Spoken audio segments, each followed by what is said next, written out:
At yung mga malalansang alyansa, yan, sigurado, aatake po yan. Bumubula na ho ang bibig ng alyansang Akbayan Marcos. Nakakatiyak tayo yan. Bumubula na ang bibig niya, nag-iisip na yan ng paninira kay VP Inday Sara, the President. Yung alyansang Pink, Dilaw at Marcos, bumubula na rin no ang bibig niyan kung paano banatan si Inday Sara, the President.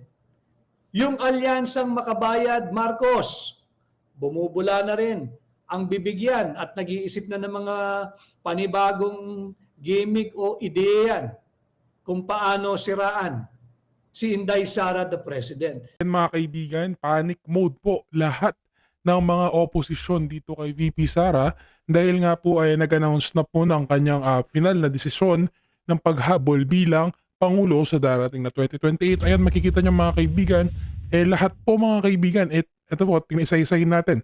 Ito pong si Benny Abante mga kaibigan ay nag-file na po ng ika-4 na impeachment complaint laban po kay VP Sara. Sumunod mga kaibigan, ito pong ayan mga kaibigan, ito si Percy Cadenia mga kaibigan na akbayan, tinatawag raw na palusot. Sa tama nga itong si Attorney Vic Rodriguez na bumubula nga po ang bibig ng mga oposisyon dito ngayon po buo na po ang loob ni VP Sara na humabol bilang Pangulo. Ayan mga kaibigan, susunod din dyan itong mga makabayad block na si Gabriela at kabataan na representatives na si Ko at saka si Elago mga kaibigan. Ayan distraction lang daw kuno. At isa pa to si Gadon na tawag siya ng tawag ng bobo sa ibang tao pero mas mukha parang siya naman talaga yung ganun no mga kaibigan. Ayan ito pa sabi niya wala raw alam itong si VP Sara. Diyan ka nagkakamali Gadon. Next sino pa ba? Wala na yan. Ayan. Pero meron din dyan mga kaibigan si Laila de Lima. Isa rin yang si Laila de Lima na nagpakita ng kanyang paninira dito kay VP Sara dahil nga po nag-anunsyo na po si VP Sara ng kanyang pinadesisyon na paghabol bilang Pangulo this 2028. Ayan mga kaibigan. Bago po ang lahat mga kaibigan, huwag po kalimutan mag-iwan ng like sa ating video, subscribe sa ating channel para mas maging updated po kayo sa mga may init at nagbabagang balita dito lamang sa ating bansa. Ito po si Page Gen Z, ang boses ng Gen Z sa mga isyong pampolitika dito lamang sa ating bansa. Ayan mga kaibigan, huwag na po nating patagalin mga kaibigan, reacta na po tayo sa video natin. Ginawang Luzon-wide Leaders Forum kahapon.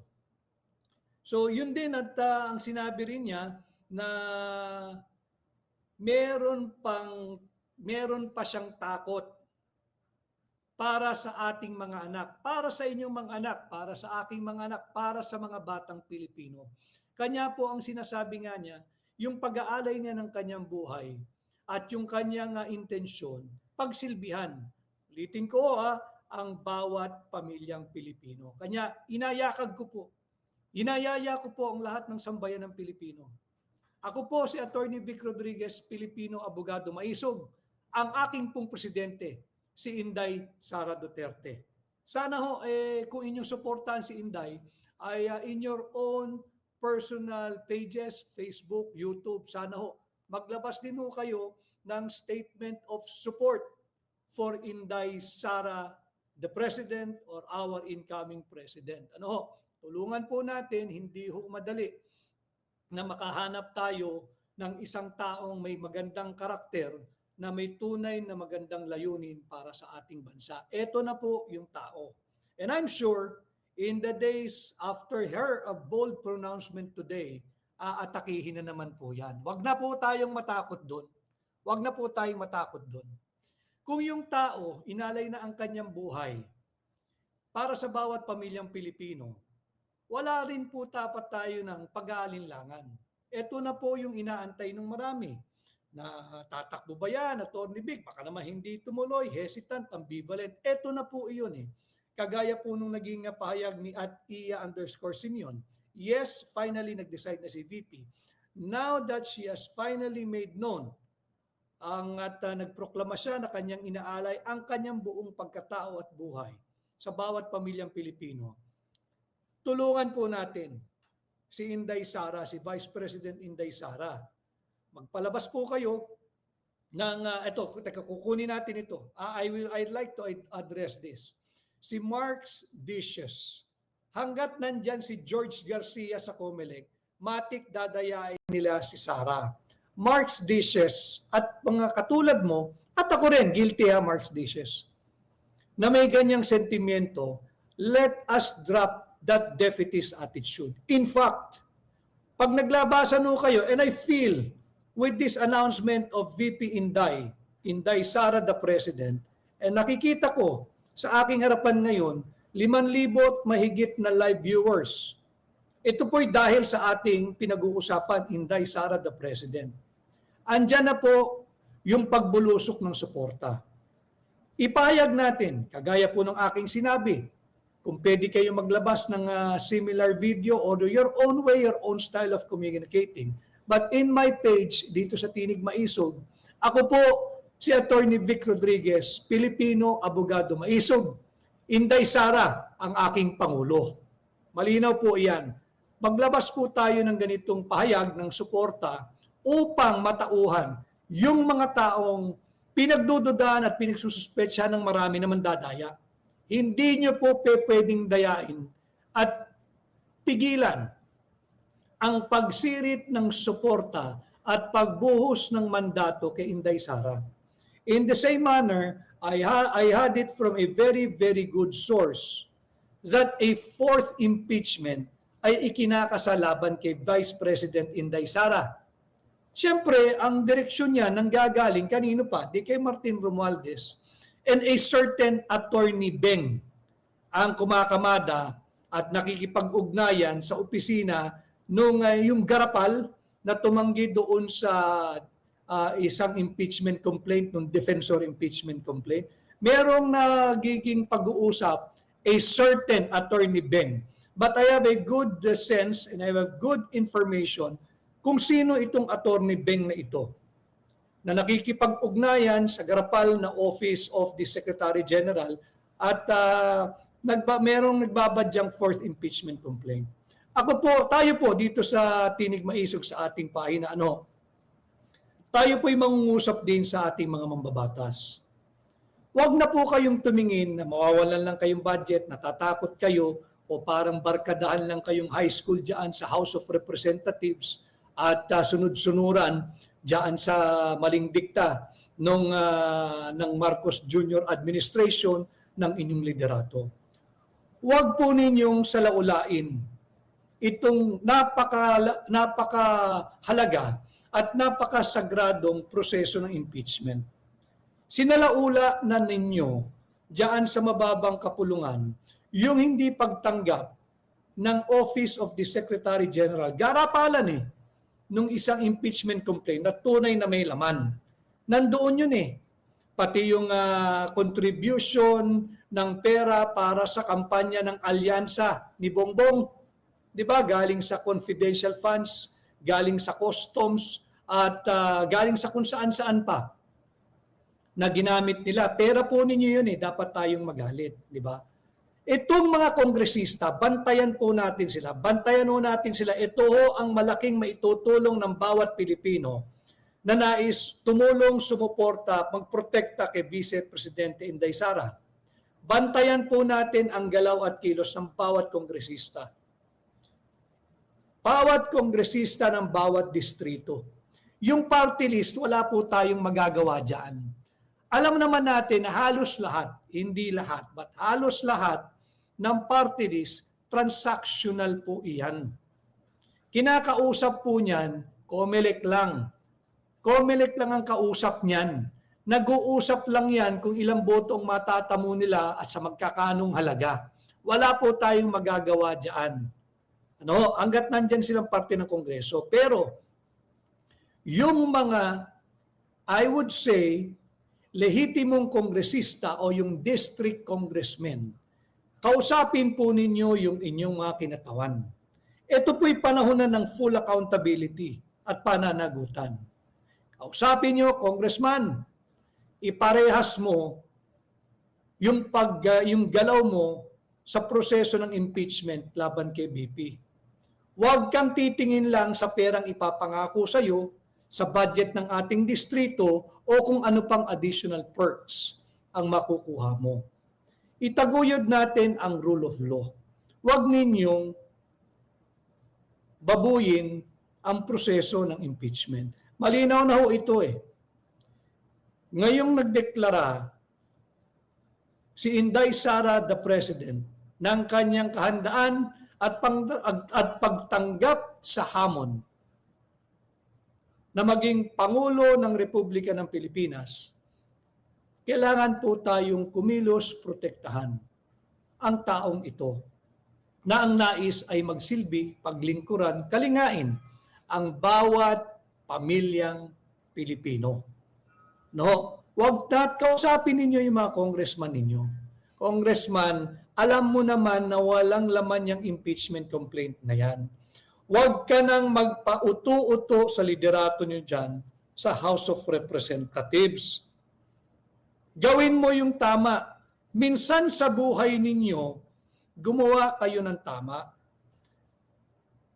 Kung yung kay Bongbong Marcos na impeachment, ibinasura ninyo ng ganun-ganun na lamang, huwag kayong makikinig dyan sa liderato ninyo sa mababang kapulungan na ipagpatuloy ang impeachment laban kay Inday Sara Duterte.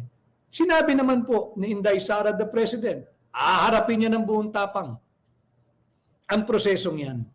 At babalik yan, ako nakakatiyak ako, babalik yan ulit sa Marcos Jr. Administration. Pag-usapan na ninyong lahat. Ako'y nananalig basta't patas at basta parehas. Dismiss ang lahat ng kasong isinampa laban kay BP Inday Sara dyan sa mababang kapulungan. Pati itong nagbabadyang fourth impeachment complaint na inaareglo pa lamang dyan sa Office of the Secretary General sa pamumuno ng isang Attorney Beng. Kilala ko ito eh. Bubuuin natin yung pangalan pagka hindi niya inatras itong pang-apat na impeachment complaint. So yung mga kongresista ng regular districts, kausapin po ninyo. Anyway, at the end of the day, they are nobody when it comes to our district, except we have all lent them our mandate. Wala naman yan eh. Kayo ang naggawang kongresista niyan. At hindi pwedeng umasta ang kahit na sinong halal o appointed official ng gobyernong ito na higit pa silang mataas sa tao o sa taong bayan. Kausapin ninyo. Di ba? Kasi darating na naman yung 2028. Maaga hong darating yung 2028. Originally, October of next year, filing na po ng Certificate of Candidacy. Pero may mga galawan po dyan sa Kongreso na itinutulak yung anti-dynasty bill, kung ano man po ang laman nun. Pero mag-iingat po tayo, title lang ang maganda ron, budol po ang linalaman nun. Pag yan po ay naipasa nila, aagahan po yung filing eh. July of next year, maaari na pong magkaroon ng filing ng Certificate of Candidacy. Ano pong ibig sabihin nun? Pebrero na po ngayon. No? Kung July, mga ano na lang po ito eh. A year and 15 months. 1 year and 5 months to go bago ho mag-filing. Huwag nang salaulain ang mandato ng pangalawang Pangulo. 32 million yan eh. 32 million. At yung mga malalansang alyansa, yan, sigurado, aatake po yan. Bumubula na ho ang bibig ng alyansang Akbayan Marcos. Nakakatiyak tayo yan. Bumubula na ang bibig niya. Nag-iisip na yan ng paninira kay BP Inday Sara, the President. Yung alyansang Pink, Dilaw at Marcos, bumubula na rin no ang bibig niyan kung paano banatan si Inday Sara, the President. Yung alyansang Makabayad, Marcos, bumubula na rin ang bibig yan at nag-iisip na ng mga panibagong gimmick o ideyan kung paano siraan si Inday Sara, the President. So tayo po na sang-ayon po kayo sa paghahandog ni Inday Sara, the President, ng kanyang buhay upang paglingkuran ang bawat pamilyang Pilipino. Malinaw po yung kanyang mensahe. Ang kanyang nais paglingkuran ay ang bawat pamilyang Pilipino. Hindi po kagaya ng alyansang Akbayan at Marcos. Yung alyansa ng Akbayan at Marcos, ang nais nilang paglingkuran, sila-sila lamang. Diba? Sila-sila lamang. Meron nga po nagpadala sa akin na ultimo yung si Congressman Eli San Fernando, kaibigan ko ito full disclosure, ng Kamanggagawa Party List. Tayo po'y tinulungan at talaga namang nasa likod natin din ang Kamanggagawa Party List. Siya po ay kinontra nung Pangulo nung Akbayan. Di ba? Na ang tao raw, sabi nung Pangulo ng Akbayan, the people deserve accountability. Correct, tama ho siya. Kailangan pong marating natin ang pananagutan. Tama. Bakit ang Akbayan tahimik sa korupsyon at kurakot ni Bongbong Marcos? Kasi po nabuo na yung malansang alyansa ng Akbayan at Marcos. Huwag po kayong maniniwala sa mga yan. Yung kanilang senadora, itong Akbayan, huwag po kayong maniniwala dyan. Interest po nila yan. Makikita at malinaw. Si BP Inday Sara ho, linabanan po nito ang insurgency sa Davao. And it was during her stint as city mayor of Davao that Davao City was declared insurgency-free. Kaya marami pong mga komunistang galit dito kay Inday Sara the President. No? Kaya nga, ultimo, yung Pangulo ng Akbayan, pinuna po si Congressman Eli San Fernando. No? At sinasabi niya, ang Akbayan daw ay para daw po sa accountability daw ang Akbayan at upang daw pong marating natin ang pananagutan daw, sabi ng Akbayan. Bulilyaso po yung ganung pahayag. Ang Akbayan po sumiping na kay Bongbong Marcos. Meron na po silang malansang alyansa, alyansang Akbayan at Marcos. Ganon din po yung mga banal-banalan. Yung mga pari at madre nagsanib puwersa. Diba? Yung mga kain-suka. Yung mga, naku, hindi ko lang nadala yung isa kong libro. Yung luma na po yun eh.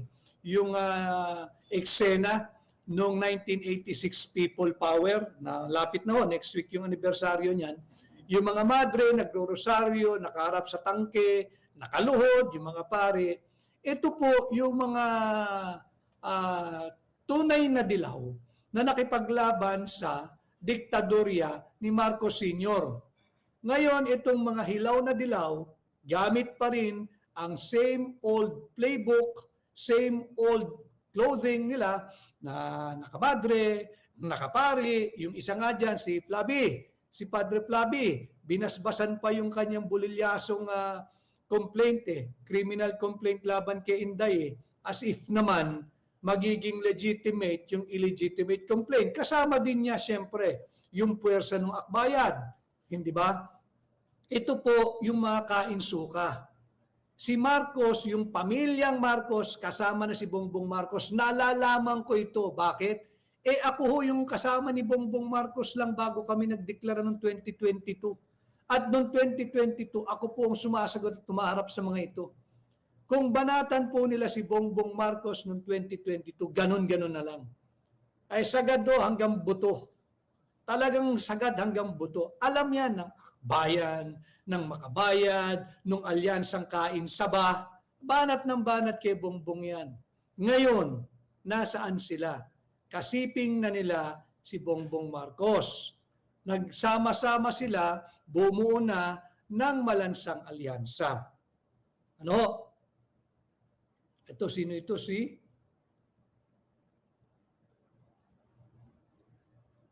Mary Grace Samson, 4 na puso. At si Dar 828, mga madre at paring demonyo ni Bangag. O yun nga ho eh. At si Harvey Bergamo Duterte, si Vin Heaven, maraming salamat. At Neneng Sulapas, panay puso din. At siyempre, yung mga marami pong troll, umaatake na naman po sila.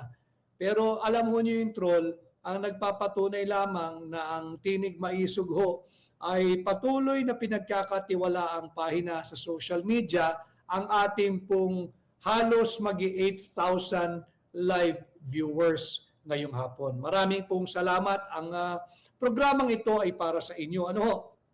Kaya yun po ang ating hinihiling sa inyo. Tulungan natin, protektahan po natin, lumabas na po tayo, wag na po kayong magpatumpik-tumpik. Take away any ambivalence or uncertainty. Throw your support. Suportahan natin, protektahan natin si Inday Sara, the President. Ito na po ang ating magagawa para sa ating bansa. Ang layunin niya, pagsilbihan ang bawat pamilyang Pilipino. Hindi po yung kanyang, wala pong partido si Inday Sara. Meron po siya yung local or yung regional party, pero wala pong partido. So makikita natin, naging malinaw Ang kanyang partido ay ang bawat pamilyang Pilipino. Kayo, ako, tayo po iyon. Tayo po iyon. Atin pong ayusin na ang ating bansa. Ibalik po natin, sinabi pa nga po ni VP Inday, ibalik natin ang tapang at malasakit. Ano ho? Malinaw po yun. Malinaw po yun. At syempre, marami pong mga magpapahayag ng kung ano-anong paninira na naman kay VP Inday. Pero wag po tayong mag-alinlangan na. Hindi po naging madali kay VP Inday Sara, the President, our President, na marating ang ganitong desisyon. Subalit, ulitin ko bawat pamilyang Pilipino ang nais kalingain ng magiging ilaw ng ating bansa. Ang magiging ilaw ng Republika ng Pilipinas. Ang ina ng mamamayang Pilipino, ang ina ng bawat pamilyang Pilipino, ang ina ng Republika ng Pilipinas, Inday Sara, the President. Tulungan po natin ito. Huwag po nating pababayaan. Lumabas na po kayo, mag-express na po kayo openly ng inyong suporta. Yung mga mambabatas sa mababang kapulungan, huwag lang po ninyong tingnan blindly yung dikta ng inyong liderato. You will not survive this juggernaut. You will not survive the onslaught. Huwag ninyong bababuyin yung proseso ng impeachment.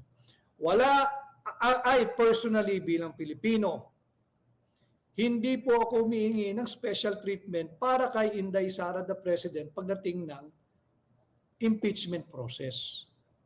Itama lang ninyo. At sa tingin ko, maraming Pilipino ang pareho ng aking sentimiento. Itama lang ninyo. Iparehas lang ninyo. Parehas lang. Iparehas lang ba? Iparehas lang ninyo. At kung hindi, yung mga mamamayan ng kada distrito, singilin ninyo yung inyong congressman. Singilin ninyo yung inyong district representative. Diba? Bakit mo sinalaula o bakit ka pumayag na ganitong prosesong ginawa mo? But wag natin silang pangunahan with this development na nagpahayag na ng kanyang kahandaan at itinaguyod na, itinalaga na ho ni VP Inday ang kanyang buong buhay, pagkatao, pati kinabukasan niya. Bilang Pilipino, bilang public servant, itinalaga na po niya para sa kapakanan ng bawat pamilyang Pilipino. Halina po kayo, sumama na po kayo rito at suportahan natin, protektahan natin. Marami pa pong magaganap. Kagaya nga po nung aking ibinalita sa inyo, seemingly there is another impeachment complaint. Pang-apat, at ito nga po ay merong liaisoning between a certain Attorney Beng at ito pong opisina ng mga garapal, yung Office of the Secretary General. At mukhang may ikinakasapang pang-apat na impeachment complaint. Panoorin natin, tingnan natin. With this announcement of readiness at yung kanyang pagtatalaga ng kanyang buong buhay para po sa kapakanan ng bawat pamilyang Pilipino, expect more attacks kay VP Inday Sara Duterte. Ano ang gagawin ng bawat supporter o Pilipinong naniniwala at sumusuporta kay Inday Sara the President? Hindi na po tayo pwedeng basta nanonood lamang sa gilid o nagsasalita lang ng suporta pero kulang po tayo sa pagkilos. Tayo po ay openly magpahayag, magpakita na ng suporta. Ano? Ito maganda ito. Si Judith Abaw Johnson, wag napansinin niya mga trolls, gutom lang mga yan. Ay grabe po ang gutom niyan. Gutom na gutom. Imagine ninyo, nakalubog pa rin sa baha ang marami nating kababayan, lalo na diyan sa aking mga kababayan sa Bulacan. Sila tumatanggap lamang. Akala nila malaking halaga yun nata kukuha nila bilang trolls. Wala po iyon. Wala po iyon. Pang-tip lang po yan ng kanilang mga amo. Baka hindi pa. Baka pang-candy lang yan ng kanilang mga amo. So malinaw po yun. Humihingi po ng kapatawaran si VP Inday Sara kung natulungan man niya, tinulungan niya si Bongbong bilang Pangulo. Humihingi rin siya ng dispensa na napakarami na pong nalunod sa baha, may mga namatay, maraming napinsala, kasangkapan, ari-arian, tahanan na inanod din ng baha. Humihingi rin po siya ng kapatawaran dyan at dispensa. Patawad din daw ho sa lantarang pang-aabuso ng mga institusyon para lamang sa sariling interes ng mga politiko. Yung mga congressman ho na utu-uto kay Martin Romualdez, kaya po di pa pumirma sila last year, 215 congressmen approved without thinking, signing without reading, consenting without understanding yung impeachment laban kay BP Inday. All for what? All in the name of money. Huwag sanang ganun ang gawin ngayon ng 28th Congress. Dahil nangangampanya na po tayo ngayon sa bawat Pilipino, bantayan ninyo ang bawat kongresista, yung kanilang kung ano man ang kanilang aasalin, kung paano sila gagalaw, aarte, magdedesisyon diyan sa impeachment laban kay Inday Sara the President. Hindi po tayo humihingi ng special treatment or special handling. Ang hinihingi lang po natin, iparehas lang, ipatas lang, at wag salaulain ang proseso. No? Hindi ho kayo nagpapagamit kayo dahil lamang sa pera. Ganon din humihingi ng kapatawaran ang ating Vice Presidente sa pagtaas ng presyo ng mga pangunahing bilihin. Ito po yung matagal na nating sinasabi. Diba? Tingnan ninyo, sagutin ninyo sa inyong puso, sa inyong kalooban. Make a concrete and complete self-examination. Anyway, today is also the start of the Lenten season. Mag-examine po tayo ng ating personal. Mas marami ho bang nabibili ang 1,000 piso ninyo ngayon? Ngayon, February 18, 2026. Kung ikukumpara ito noong February 18, 2025. Di ba? Mas marami po bang nabibili ang 1,000 piso ninyo? Mas marami yung ating mga may mga sasakyan, yung mga nasa transport industry, yung ating mga jeepney drivers, operators, yung ating mga tricycle operators, lahat na nasa transportation industry. Mas marami ho bang litro ng gasolina o krudo ang naikakarga ng 1,000 piso ninyo ngayon, February 18, kesa bago maging presidente si Bongbong Marcos noong June 30, 2022? Sagutin po nyo yan. Kung mas maraming naikakarga ng litro ng diesel, ng krudo, ng gasolina ang inyong 1,000 piso ngayon, by all means, sumama kayo kay Bongbong. Pero kung mas mababa, mas kakaunti na lamang ang naikakarga ng 1,000 piso ninyo, it's time. Let's heed the call of Inday Sara, the President. Ating protektahan, kalingain, paglingkuran ang bawat pamilyang Pilipino. Malinaw po yun sa kanya naging pahayag. Si Andy Sevilla, Go Duterte Forever. Basahin ko lang po yung iba Marami po salamat sa halos 8,000 live viewers natin. Si Winston C. ng Canada, si Mudia_Noria, Jensan Solid Sara. At Prayer Warrior, marami pong salamat. Naluha ako sa declaration mo, attorney. I will do the same. Ako ay Pilipino and I'm for President Inday Sara. Maganda po yun. At Prayer Warrior, please, buusan po natin ang social media ng inyong personal declaration of support. Ito po yung ating bersyon ng pagpupunit ng sedula. Di ba nung araw, nung ating mga ninuno, nagpunit sila ng sedula. Nung 1986, nangyari din yan. Tama na, sobra na. Ito na rin po yun. Yung ating deklarasyon. Magpahayag na po kayo ng suporta. Ulitin ko po yung kay at Prayer Warrior.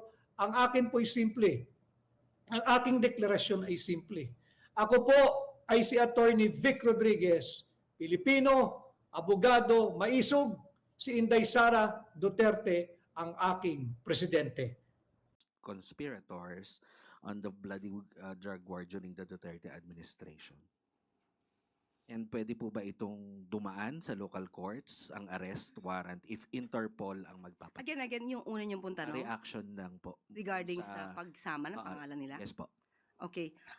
Kung ito naman ay legal process na nanggagaling po sa ICC, hindi naman po natin ito maaaring pakialaman dahil ang kasong yan ay naisampa noon pa 2017 at hindi pa po Pangulo si Pangulo Marcos Jr. So kung dadaan sa proseso, yan naman po ang nais ng pamahalang ito. Ang ginagawa ng pamahalang ito ay dumadaan lahat sa proseso. Ma'am, kung idadaan sa kung hindi na dumaan sa local courts and yung arrest warrant, kasi Interpol po ang magpapatupad. Is it possible? Nagawa na po before. At ang sinunod po ay ang batas na umiiral sa ating bansa at nakipag-coordinate po ang ating pamahalaan sa Interpol. Kaya po naipadala ang dating Pangulong Duterte sa The Hague. Will this result sa isa na namang kaguluhan ng mga supporters once may warrant na at handa ba ang gobyernong ipatupad ang warrant? Kinakailangan po bang magkagulo? Kung ang pagsisilbi po nito, ang sisilbihan ay ang hustisya. Ang pagsisilbi ng hustisya ay hindi naman po dapat na maging daan upang kampihan ang iilan o kakampihan ang ilang mga nasasangkot sa nasabing criminal complaint.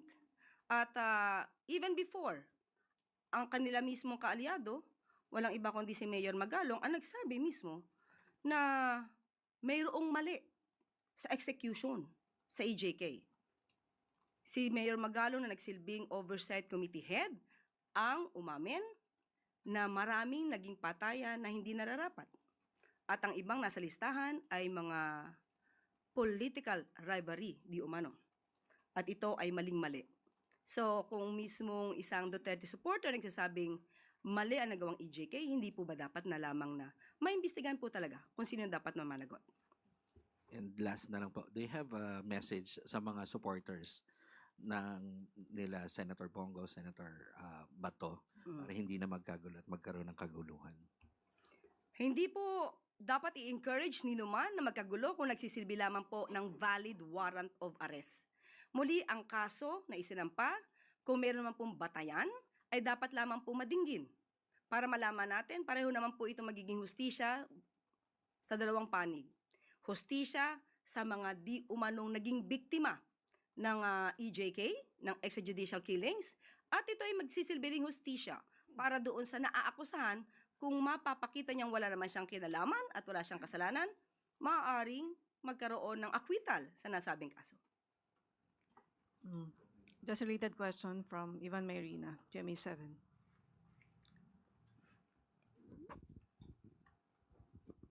Yusek, good afternoon. Naninindigan po ba ang palasyo na walang jurisdiction ng ICC sa Pilipinas?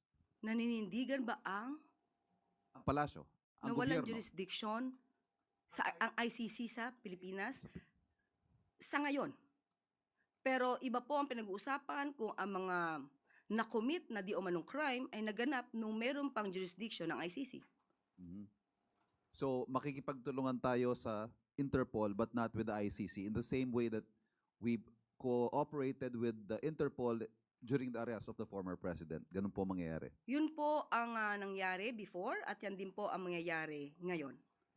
Ma'am, what does the palace say to those current and former officials who may feel the need to go into hiding after being named as co-perpetrators of the crimes against humanity? Si Senador Bato po, matagal nang hindi lumulutang.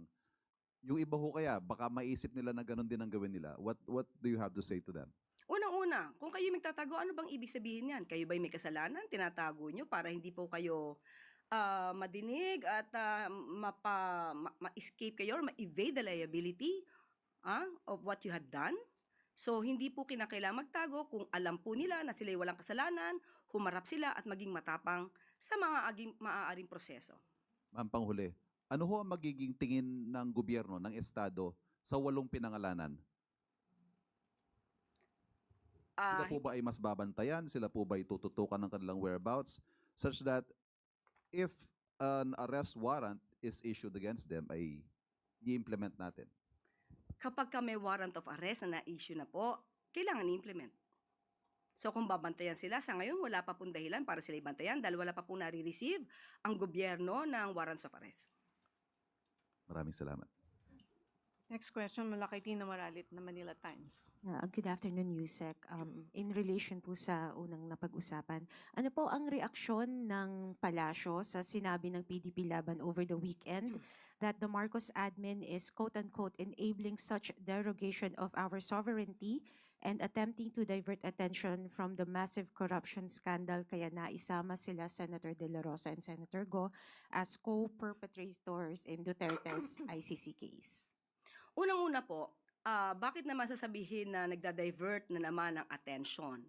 Hindi ito diversion dahil matagal na po ang kasong ito na nakasampa sa ICC. Hindi pa nga po si Pangulo Marcos Jr. ay naisampa na ito. So hindi po dapat ipahid sa ating Pangulo at sa gobyernong ito kung nagkaroon man po ng findings patungkol dyan ang ICC dahil wala naman pong impluensya ang ating gobyerno sa International Criminal Court. At kung sasabihin nila na diversion, unang-una, uulitin ko po ulit, mismong si Mayor Magalong ang nagsabing mayroon siyang report patungkol dito at siya mismo ang naggalit sa mga generals habang sila may command conference. So even before, mayroon ng findings na mali ang ginawa sa EJK. So mas maganda po, bilang kayo'y taga-media, hanapin niyo po kay Mayor Magalong yung nasabi niyang report. Ma'am, on another topic po, ano po ang reaksyon ng palasyo sa sinabi ng Chinese Embassy kamakailan, na nagbibigay ng warning that the escalating political rhetoric against Chinese Ambassador Cheng Kwan and calls to replace him could jeopardize millions of Filipino jobs? Una-una, binanggit na po ng Pangulo nung tinanong tayo mismo, kayo po nagtanong sa atin, kung ang issue tungkol sa pag-declare ng persona non grata. Ang sabi po ng Pangulo dyan, hindi na kailangan tapusin ang question mula sa media dahil ang sagot niya po ay no. Hindi po kinakailangan palitan. Ang pag-escalate ng tension sa pagitan po ng China at Pilipinas, hindi po ito dapat na nagmumula sa isang bansa. Ang ang pagsaalang-alang sa friendly discussion at sa healthy dialogue ay dapat nagbumula sa dalawang bansa. Hindi lamang mula sa Pilipinas, hindi lamang mula sa China. Dapat ito po ay dalawang bansa ang nagpupursige para magkaroon po ng mutual respect sa bawat isa. Sunod na tanong mula kay Chloe Ofana, Business World. Good afternoon, Yusek. Is the President open to removing VAT exemptions for seniors and private schools as urged by the OECD to strengthen revenues? Has he discussed the recommendation with his economic team? Ngayon, Ms. Chloe, wala pa pong napag-usapan na itanong ko po mismo ang Office of the Executive Secretary at hinahanap ko rin po sa ngayon ang katugunan ng Secretary of Finance Sa ngayon wala pa po na pag-uusapan. Kung meron pong detalye patungkol dito ay ipapaabot agad po namin sa inyo. Thank you po. Sunod na tanong mula kay Ann Soberano, Bombo Radyo. Yusek, good afternoon. Yusek, bukod sa anti-political dynasty bill, may ilang mga mambabatas din ang nagsusulong ng charter change. So ano po ang posisyon ng Pangulo sa charter change at bukas po ba siya sa political amendments o limitado lamang sa economic provisions? Sa ngayon po, hindi po yan napag-uusapan sa anumang pagpupulong. Hindi po nabibigyan ng pansin kung ano man po ang suwestyon patungkol sa charter change sa ngayon. So kung mailalatag po nila malamang kung ano po ang nilalaman dito, saka pa lamang po ito bibigyan ng pagkonsidera ng Pangulo. Pero sa ngayon, wala po talaga na pag-uusapan tungkol dyan. Ma'am, sakali pong magkaroon ng plebisito, susuportahan po ba ito ng administrasyon? Depende po sa nilalaman ng charter change. Sa ngayon po, muli, wala po na pag-uusapan tungkol dyan. Salamat, ma'am. Sunod na tanong mula kay Maricel Halili, TV5. Good afternoon, Yusek. Quick lang po. What does the palace think about the proposal of the Department of Education to implement trimester on the next school year? Ito'y proposal pa lamang po at inilalahad nila ang maaaring advantage ng pagkakaroon ng trimester ng DepEd na isinusulong ng DepEd. Nandun pa lang po sa stage ng pagpo-propose. So, mas mainam na mas maagaran pang pag-aaral ang gawin kung dapat itong i-implement. May panawagan po yung Alliance of Concerned Teachers na sana magkaroon muna ng public consultation. Do you support the idea? Do you support this call? Mas maganda naman po talaga na pinag-uusapan lahat ito ng mga stakeholders, ng mga interested parties, lahat po, para po ma-reach out yung ma-reach yung pinakamagandang programa para sa ating mga kabataan. Thank you, Yusek. Sunod na tanong mula kay Rafi Ayeng, Daily Tribune.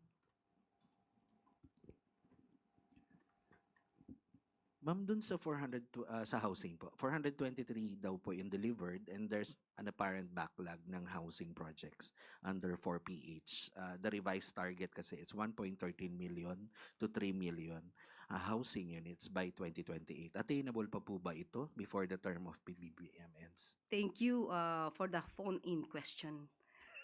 Okay, salamat at pinagpupursigihan po ito, nagkaroon ng backlog, totoo, inaamin naman po. Pero pinagpupursigihan po ng pamahalaan ito na mabigay po ang maaaring pinakamaraming units or housing units para sa ating mga kababayan. Sunod na tanong mula kay Katrina Domingo, ABS-CBN. Ma'am, sorry, back on the ICC issue lang po. Okay. The common criticism from the opposition camp is that sinusuko daw po lagi ng Administrasyong Marcos yung mga Pilipino sa foreign courts instead of hearing their cases here in the Philippines. How does the palace respond to these allegations that are expected to resurface anew once Senators Ronald De La Rosa, Bongo, and other co-perpetrators are arrested? Malamang yan po ang kanilang sasabihin, pero tandaan natin, ano ba nangyari noong dating, sa panahon ni dating Pangulong Duterte? Maraming bang nakasuhan ng mga general? Kaya nga po sinasabi ko sa inyo, records mismo, di umano, naggawa ng report si Mayor Magalong tungkol sa mga maanumalyang pagpapatay. So, sino yung mga generals na yun na dapat involved? Ba't hanggang ngayon ay hindi pa nakakasuhan? Noong dating nagsilbing bilang oversight committee head si Mayor Magalong up to 2016, meron siyang report. So, sino-sino yung mga general na yon na dapat ay nakasuhan? Hindi ba dapat noon pa? Ma'am, just to challenge that point, that happened during the Duterte administration when the former president was still in power. But now that Marcos Jr. is in power, can the Philippine justice system not be able to try these alleged co-perpetrators here in the Philippines now that a different president is in power? Okay. We can say that the cases can be held and can be heard before the courts here in the Philippines, but we also have a rule, we also have a law that allows the government to surrender the alleged defendants to the International Criminal Court. So it's a choice. Para mas hindi mapolitika. Hindi ba mas maganda kung korte na hindi naiimpluwensyahan at hindi masasabing namumulitika ang siyang didinig para walang masabi manalo man ang dating Pangulong Duterte walang masasabi. Matalo man ang dating Pangulong Duterte at kanyang mga co-perpetrators, walang masasabi ang Pilipino. Dahil neutral yun. Hindi po maaaring impluensyahan. Ma'am, last from my end, ito pong debate on whether or not dapat isuko sila overseas or here stems from the fact na the Philippines withdrew from the ICC, from the Rome Statute during the time of former President Duterte.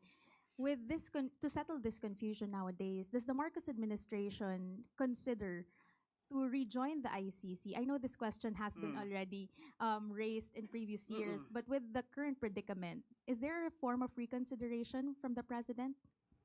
The President has not talked about that. He has not discussed that matter with all of us. None Next as of the moment. Next question from Ace Romero, Philippine Star.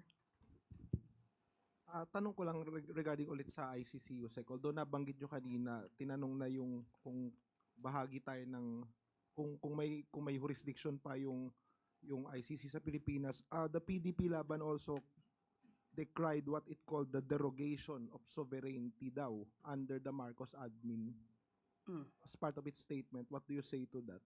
Yun talaga po ang kanilang magiging mensahe. Dahil yun ang gusto na iparating sa taong bayan. But still, sabi nga natin, sumusunod tayo sa sarili nating batas at nakikipag-cooperate din po tayo sa Interpol.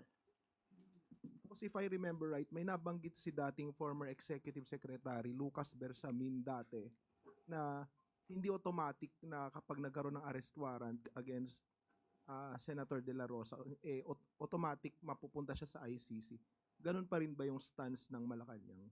Dalawa po ang opinion dyan. May opinion po ang DOJ at may opinion po ang dating ES, Lucas Bersamin. So, tingnan po na lang natin kung nandiyan na po ang warrants of arrest, let us see kung ano po ang susundin na patakaran.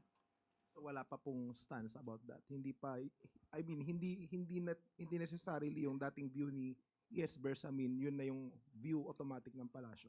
Yes, hindi yun ang maaaring pananaw ng palasyo. Okay po. Wala nang tanong mula sa MCC. Balik sa iyo, Yusek Claire. Maraming salamat. Benting Bigas meron na program ni Pangulong Ferdinand R. Marcos Jr. mas pinalawak ng pamahalaan sa